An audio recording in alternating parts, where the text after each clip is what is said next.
make sure that our encouragement is in him, because any encouragement that you assume upon yourself that has nothing to do with Christ is a hollow encouragement, and it will do you no good. Brother Jeff, man of God, go ahead. Well, you know me, Mr. Military. If you want to think about trials and such that train us and refine us, just look at SEAL training. Oh God. Those men don't become the greatest fighting force in the world by sitting in a classroom studying how to do what they do. Right. I mean, they are almost abused in their training, but it's to harden them, to make them hard, to make them tough, to make them be able to face the enemy. And that's what we are too. Mm-hmm. Yeah, you're right. I mean, you're right. And sometimes, you have to be pushed to certain limits in order to go beyond. And it's discipline. It's discipline. And we have this as Christians. And that discipline that we need to have has to do with improving upon our spiritual relationship, our relationship with our Lord and Savior, and our relationship with one another. And it can be very difficult. It can be very difficult. Job says in verse 13, he says, if I wait, the grave is my house. I have made my bed in the darkness. He sees the grave as his settled dwelling. That's his place. He thinks this is where he is on the border of. And what he's saying is that if I wait, he's talking about, he's saying like waiting, it's not going to promise you any kind of restoration. Only thing that the waiting guarantees is burial. You're going to be in the grave. You got this picture of somebody who seems, I don't know what the words would have been used in that time, but I'm sure it is akin to what we refer to as depression. And that's what it seems like. It feels like that's the best word I can think of. Maybe there's a different word, some words that we can use, but he seems to be talking as one who's encountering depression. And it would be hard not to, especially when you consider the suddenness of what he's going through, the suddenness. And so look what he says. If I wait, the grave is in my house. If I wait, death is what follows. And he says, the grave is in my house. And then he says, I had made my bed in darkness. So now this imagery of the house and the bed seems to suggest his personal resigning of himself to death as his only remaining certainty. In other words, nothing else in his life seems to be certain. Job was probably a man that was full of plans. He was probably a very organized soul. My brother's like that. I'm the exact opposite. My brother, he is super organized about everything. He knows he has everything about his life and his life mapped out. That's just how he is. I'm more on the reckless side, but he is very structured. He's a very structured individual. Everything he does is planned. Everything. And so Job is probably like that. And I say that only because that's what he's talking about. He seems to be addressing intentions and hopes that it seems that providence has sort of become a speed bump for him to do. And is much more than a speed bump. He feels as though his grave is about to seize him. Darkness is about to envelop him. And so he's showing himself as one who is in despair. And despair, not of God and what he has coming with God, but despair in terms of his earthly recovery. Like, I don't think he sees that the situation he's in, he's going to come out. There is no way, I would say, there's no way that he could have possibly anticipated what the end of this book tells us happens to Job. I don't believe for 1 second he had any indication that what he got was going to be what he expected. Not in his wildest imaginations. I don't believe that he thought that. Sister Mariah, what do you think? I did want to hear your thoughts on verse 12, but you didn't go into explaining verse 12. Oh, you're right. I skipped over verse 12. You're right. You're right. Okay, I'll get back to that one. Anything you want to get on to verse 13? Well, I just, Elijah, Mm-hmm. I think that it's just, I don't necessarily think that he's like entertaining this as, Mm-hmm. you know, most will say. Um, I don't know, because I Right. think he's just making a comparison to what it is that he's already been explaining to them, Right. but in their perspective of him and what they feel he is doing. They Right. feel as though he is making the grave his house and that his bed is a full of darkness and things of that Mm-hmm. nature. So Right. I think that he's just making a comparison and Mm-hmm. contrasting it to what it is that his friends have been saying. Amen. And I'm glad you're paying attention, sister, because you're right. I scrolled right past my notes on verse 12. Brother Jeffrey, go ahead, and I'll get to verse 12. Yeah, Jonathan, I want to go back to verse 10 for just a second. In the second part of that, Job says, I will not find a wise man among you. He is saying to all three of his friends, you guys don't have a nickel's worth of wisdom between all three of you. That's right. Yep. I mean, he is verbally tongue lashing them, but good. Mm-hmm. I mean, in his time, I mean, he has put these guys in their place and said, look, you're supposed to be my friends. As far as wisdom is concerned, he's saying to them, you're bankrupt. Yep. You are bankrupt of godly wisdom. Mm-hmm. You know the law of God, but you don't know the wisdom of God. That just jumped off the page when I read it and studied it, Jonathan, because of the fact he has told his friends straight up, you guys don't have a clue. Right. You're clueless. Right. As to what's going on here? That's So true. Jeffrey, you were hoping for that verse, brother. Job getting vindicated. Yeah. No, I'm waiting. I'm still waiting. It's coming, but I'm waiting. Yep. So back, like Mariah said, I skipped over 12, so forgive me for that. I scrolled past it. But so he just got through saying, he had just finished saying in verse 11 that his days were past and that his purposes are broken off and even the thoughts of his heart. Now in verse 12, he says, they changed the night into day. The light is short because of darkness. And now, see, I think here that he's talking about it. He's talking about his friends. And I think that, so Job believes, it seems that Job believes that his friends are, I think that he believes that that his friends believe that they are doing and saying the right things. And so, and it's hard to tell because some of the things that Job says are very difficult to sort of interpret. They're really a challenge. But it likely refers to his friends attempting to sort of reinterpret his situation and trying to give, and by the way they express themselves, trying to give him hopeful assurances. But certainly for Job, it doesn't come out that way. It doesn't come out that way. And that's what I think it means when he says they changed the night, into day. In other words, Job is going through this dark period. They think that what they're saying is turning his darkness into light. In other words, they feel that Job feels that they are actually being enlightening to him. And that's what I think is happening here. The light is short because of darkness. And Job I think he's saying that they are trying to turn his night into day, and they're trying to promise him some kind of restoration.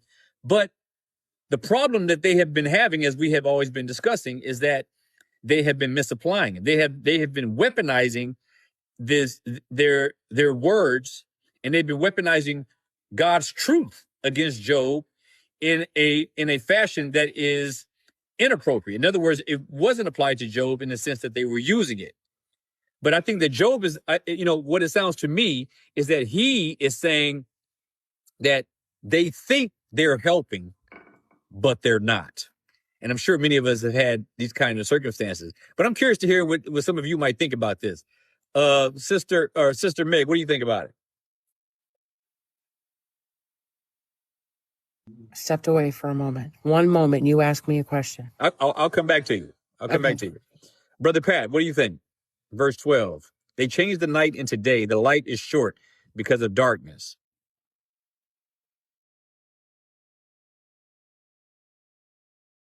You there, brother? Hey, Pat, if you're talking, we can't hear you.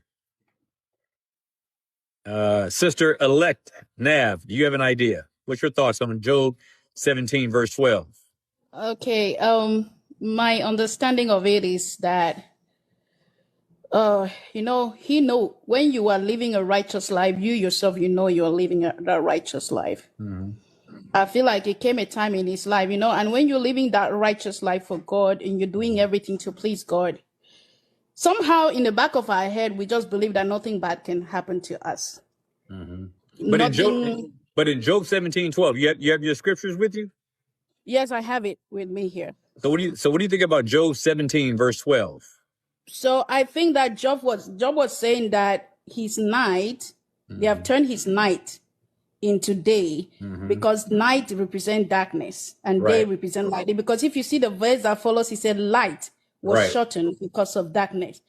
Light represent the works. Light represent the things he was doing that we are cut short because of darkness. I think in his low moment, he was thinking that the power of darkness was prevailing over him. Amen. I like that, sister. That's pretty good. Brother Jeff, man of God, what do you think? I know you got some ideas. Yeah, the only problem is that it may not be the right ones. That happens to me all the time. Yeah, man. I mean, you know me. I don't know. As I get older, I'm getting so humble that I'm not going to be able to speak one day. But because I realize the magnitude of God's greatness and glory and how much I really don't know. But anyway, I'm not trying to buy time. I'm sorry. I agree. I agree with Sister Elect Nafti. I mean, basically, he's in darkness. They're trying to turn it to light, but they're not. Obviously, they're not, because they don't know what they're talking about. And and night does tend to encroach in the day, in a sense. I mean, as we go through the seasons, there's more times of darkness than light. Right. And I think it's probably deeper than what I'm even thinking. You probably have some other ideas on that I would like to hear, but that's kind of what I think too.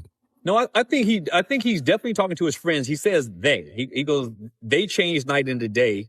The light is short because of darkness. So I think he's definitely talking about his friends. But I think that it seems like how if you're going through something, right, and you're talking to a friend or a family member, somebody close to you, somebody that you believe you can trust, and they're telling you things, and you in your mind are going, this is not helping. This is not helping. And your thoughts are they mean well. And it seems like Job is making a little bit of a concession in terms of his friends, almost as if he's to me, okay, it's almost as if he seems as though he's not ready to write them off completely. But he's saying, like Brother Jeffrey said, that like when he quotes verse 10, we went over that the other day, that they have no wisdom. So when you have a person who has no wisdom trying to dispense with wisdom to you, it's not beneficial. It's not helping. So I think Job is acknowledging that it almost as if he's saying they mean well, but they're missing the mark. And that's kind of what I gather from it. Brother Pat, what do you think? Pat and then May. Well, I think it's weird that, I don't know, I'm putting myself in the friend's shoes. If I had a friend who was really going through it, I would go over to their place and listen to their story, nobody's even they don't ask for his input at all or his perspective. You know, it's all talking down. It's like a one-way conversation talking at him. But when someone's going through hard times, man, there should be a lot of listening going on, right? Yep. Working together, and there doesn't seem to be any of that going on. Mm-hmm. No, it doesn't. And so, but yeah, so, and I think he's affirming that, but I think he's sort of like almost like giving them a little bit of a pass almost, it feels like. Sister Meg, what do you think? And then Mariah. So when I read this verse a couple times, I saw that one thing that we know that is true is that Job's friends' theology is like retribution, right? Mm-hmm. So in their minds, they're thinking they're giving Job hope, right? Yeah, exactly. But Job is turning around and saying, you're acting like there's daylight and that you're giving me hope, but I am surrounded by darkness, right? And anything that's remaining in me that is light or that you think is light is fading because it's just weird. Like it's because it's misapplied. And so when we read these verses, we have to have the mindset that the theology is misapplied. So what Job is truly saying is he's lamenting still in this moment. You can clearly read, but his friends are acting like they're giving Job hope, and they're not. They're not. You know, they're absolutely not. They're really not. And they think they are. You know, we know people like this, and maybe it's been us too, where you can feel you're really having a profound moment, you know, or somebody thinks they're really waxing eloquent with you with their assessment of your trial and your tribulation that you're going through, and they're completely missing the mark. Job sees, you know, what I'm gathering from this verse is that he is seeing that what they are calling in their mind is encouragement is insufficient. It's not helping. And what little light that they're offering is brief, is short-lived. That's what I think he's saying here. The light that you're offering me is short because of darkness. It doesn't quite provide the illumination that sort of takes me out of this night. It doesn't seem to bring any illumination to me whatsoever. I'm overwhelmed in darkness, and the little light that you're offering, it's not helping. You know, and so I think he's frustrated.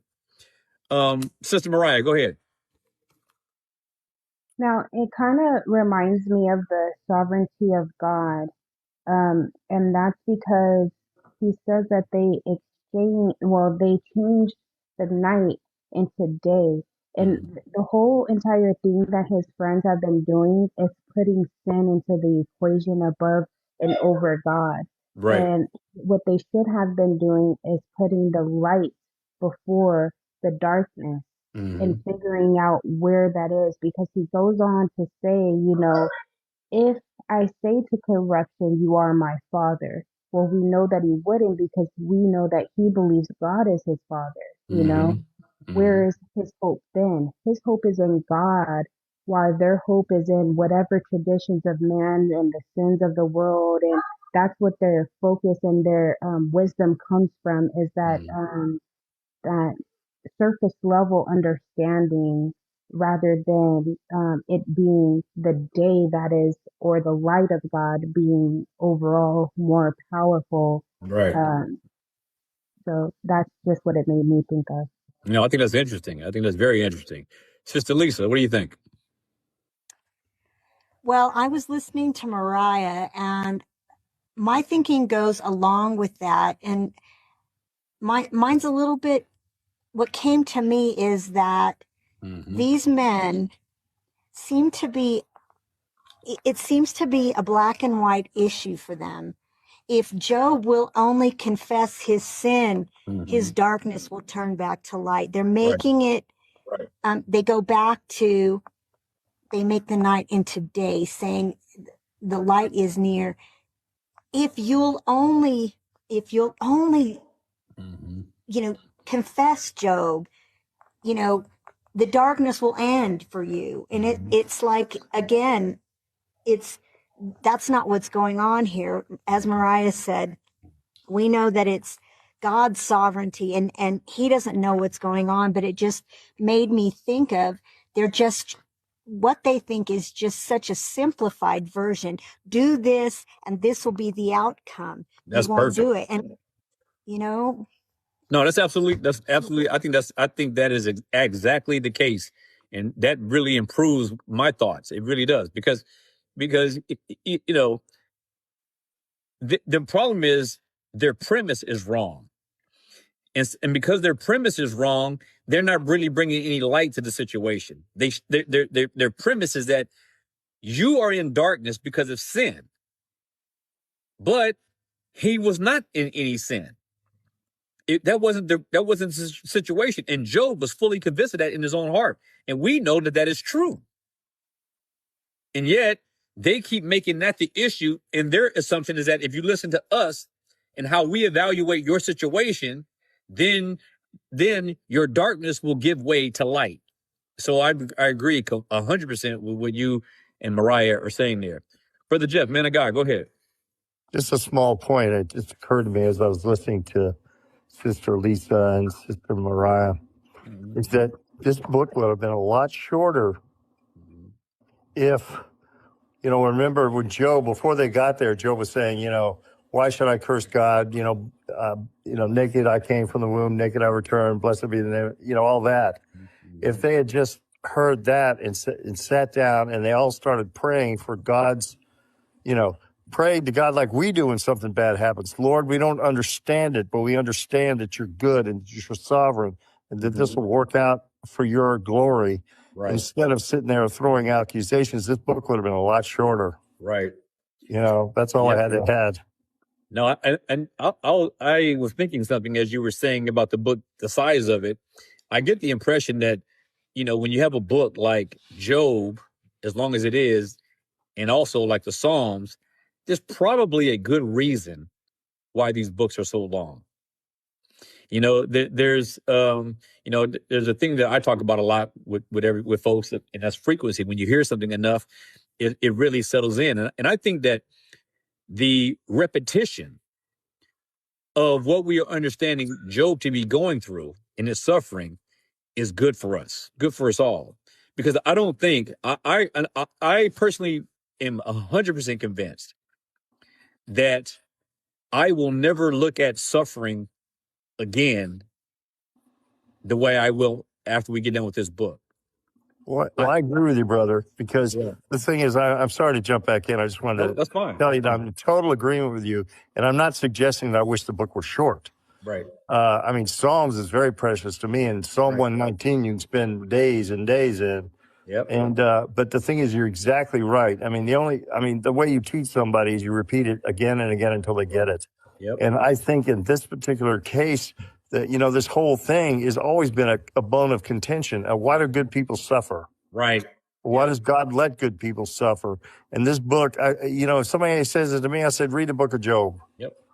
That's what I would say. Read the book of Job. Mm-hmm. Or I'd tell them, that Job tells us all about it. That's why it was probably the first book, because what happens to us in life after we left Eden and fell from our sin nature? We started suffering. Yep.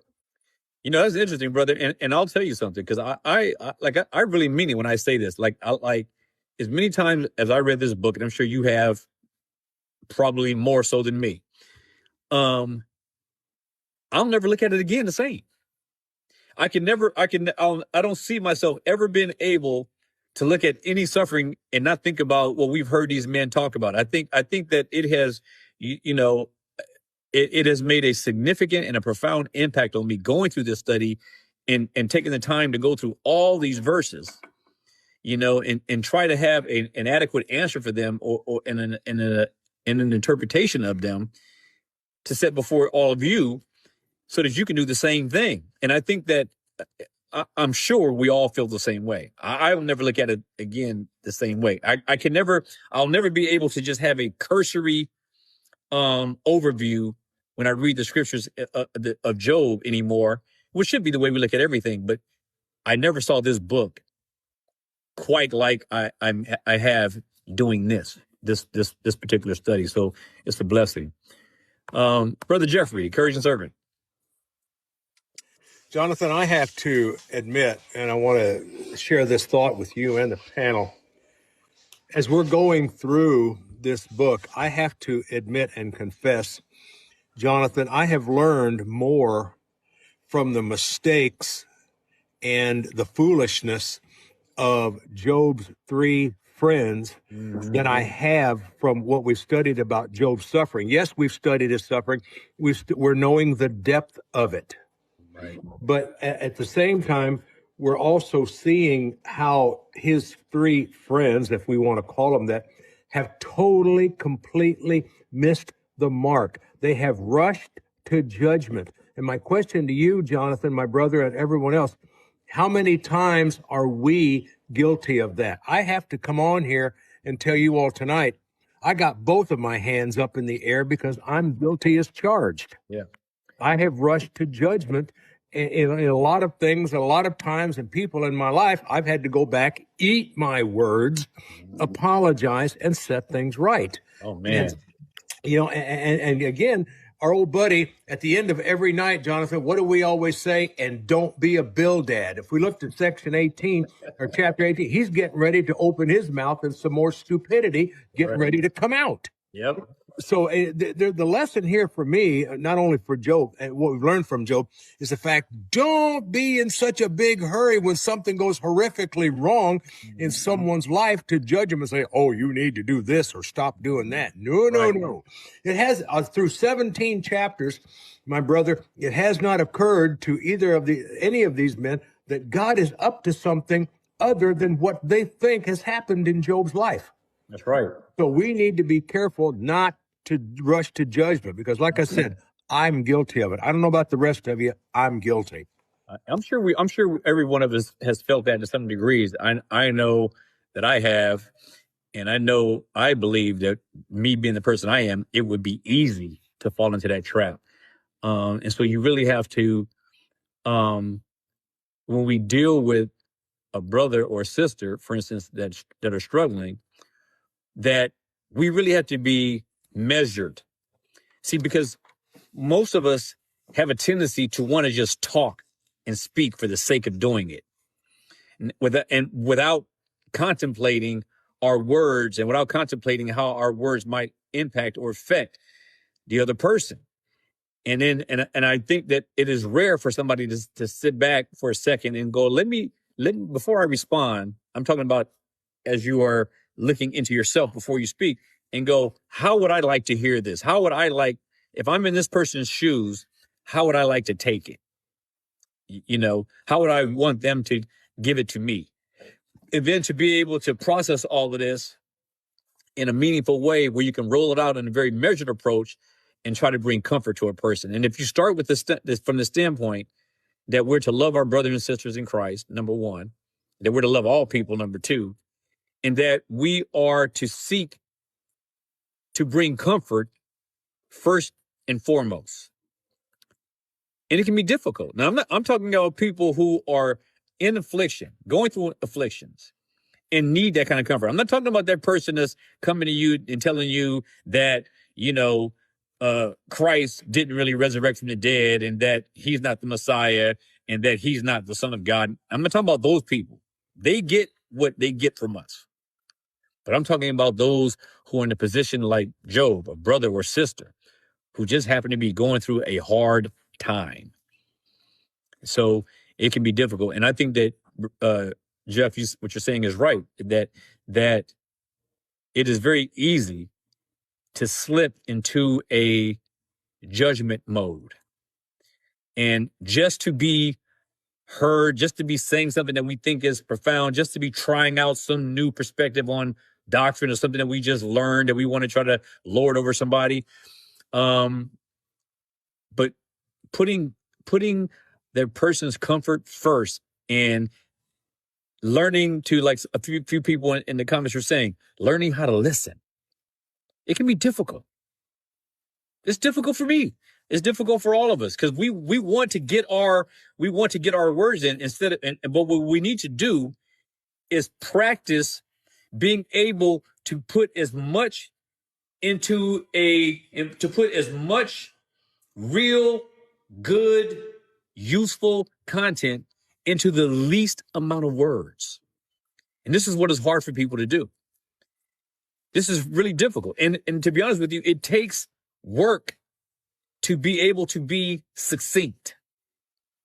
And you'll be surprised at how powerful being succinct can be if what you're saying, it communicates what brings comfort. But even when you teach, the objective is to try to be as economical with words as possible. Make them count. Say less and make them count. And it will. It will matter. So in verse 13, we kind of went over that because I went out of order, thanks to Mariah putting me back on track. But I'll read verse 13 again, then we'll get into verse 14. Job says, if I wait, the grave is my house. I've made my bed in the darkness. So we kind of went over that already. Verse 14, he continues, I have said to corruption, you are my father. To the worm, you are my mother and my sister. Sister Sean, what do you think about that? I I think it's like this poetic imagery of burial, right? Because he says that the grave is my home, and the worm is my mother and sister, and he personifies the worms as his family, because you know that the body returns to the dust, that whole process, and he feels like he identifies with death as his only certainty. And I think, just like Job, most of us realize that the only thing guaranteed in this life is death. Right. And so that's how I see that. He sees death as his only home. He's really deep in that grief. Yep, absolutely. Meg, what do you think about it? Verse 14. Meg, you there? All right. Brother Pat, what do you think?